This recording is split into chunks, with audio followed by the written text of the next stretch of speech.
Hello, have a nice day mga idol. Shout out sa lahat ng mga followers ko, viewers at saka friend. Ito, magluluto tayo ng hipon gamit yung buttercream. Ayan, yun yung magiging mantika natin. Dinamihan ko na rin ng bawang kasi mas masarap yung hipon na niluluto sa butter na maraming bawang. Ayan mga idol. Ayan, makikita nyo. Diyan po natin lulutuin yung hipon. Hindi ko alam kung anong klaseng luto to, pero sariling diskarte ko lang to mga idol. Ayan. So, kung mali man yung diskarte ko, pasensya na kayo. Ganyan lang po talaga ako magluto. Kanya-kanyang paraan lang sa pagluluto mga ludi. Ayan na siya mga idol.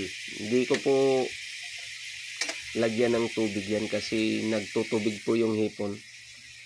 Sarili pong katas niya yung magiging sabaw dyan mga lodi. Shout out nga pala sa mga mahal ko sa buhay, mga kapatid ko, tsaka kay Sharon Milan. Advance Merry Christmas sa inyo. Shout out din sa lahat ng followers ko, viewers, friend. Merry Christmas advance. Ayan na siya mga idol. Lagyan natin ng kunting magic sarap. Okay, kunting asin din. Ayan, huwag masyadong maalat. Ayan. Mga idol, yung iba nito nilalagay tomato sauce, sa akin ketchup. Ayan, ketchup ang ginamit ko dyan, UFC. Hindi ako gumagamit ng tomato sauce or ano pa ba yung isa. Ayan. So, malapit na to maluto mga lodi. Makakain na rin ako ng medyo okay na ulam. Medyo gulay, lato lang tayo nung nakaraan. So ngayon, nagluto tayo nito. Paborito din to ng anak kong babae. Ewan ko lang sa iba dyan kung paborito din ba to. Ang ganitong luto. Nakita ko to, may nagluluto ng ganito pero hindi ko yung ginaya. Sariling ano ko to. Recipe mga idol. Ayan.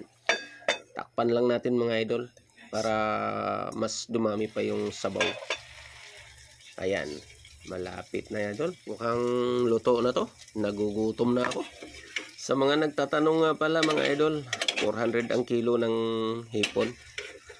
100 ang 1/4. Ayan. Depende rin sa klase. May 85, may 90 mga lodi. Ayan. Pwede na to mga lods. Kainan na. Gutom na ako. Ayan o. Ayan na yung mga lods. Always totong mga idol. Palagi. May pinirito pa ako kay na umaga mga idol. Ayan. So, let's go. Thank you for watching mga lods. Kain na po tayo.